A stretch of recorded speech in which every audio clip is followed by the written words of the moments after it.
So as of today, the Xbox One X has been officially announced, so we can now finally take a look at what console between the Xbox One X and the PS4 Pro is the better value. Hey guys, my name is Elijah from Rocket Sloth, and today we're going to be comparing the two consoles, the PS4 Pro that came out last year and the Xbox One X, which comes out later this year, to see which one is not only the stronger of the two consoles, but the better value. Let's get into it.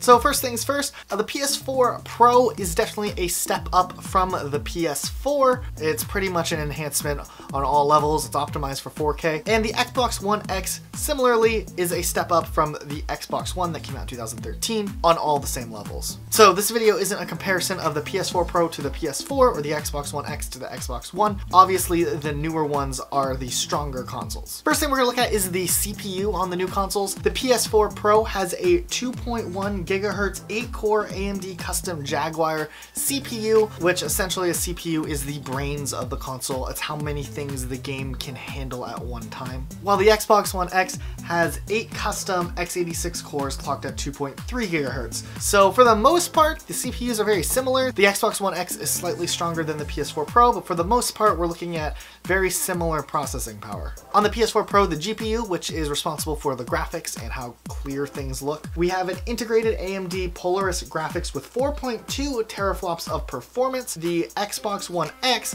has an integrated AMD graphics with 6 teraflops of performance. So once again, the Xbox One X is stronger. Also, when we look at the RAM, the PS4 is looking at 8 gigabytes of RAM and the Xbox One X is looking at 12 gigabytes of RAM. That's going to result in a slightly higher frame rate when there's a lot of things going on in a game. The Xbox One X is also now liquid cooled, which is something that has never happened on a console before. I don't know if this is going to affect the performance too much. It's just going to stop your console from getting too hot, and it's going to more make the console last longer. It also has better power management than the PS4 Pro, but at the same time, the Xbox One is going to be much smaller, so I don't feel like these two features really give an extra step on the Xbox One over the PS4. I think it's more of the specs that we talked about previously. And finally, the Xbox One X does have 4K Blu-ray capabilities, where the PS4 Pro only has regular Blu-ray. However, both are optimized for 4K gaming. You will be able to play in 4K on both of these consoles. Now, when we come down to the price, which is the major factor here,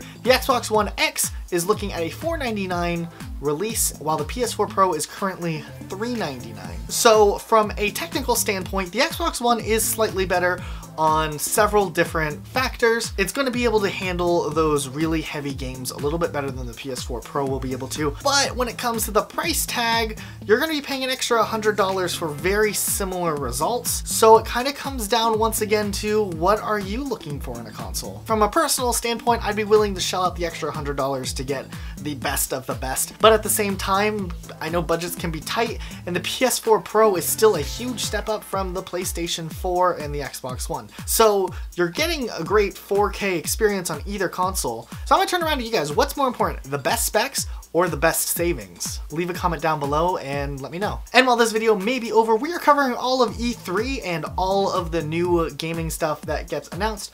So if you are looking for gaming discussions, top lists, and gaming speculation, be sure to subscribe to Rocket Sloth, your new #1 source for all things gaming.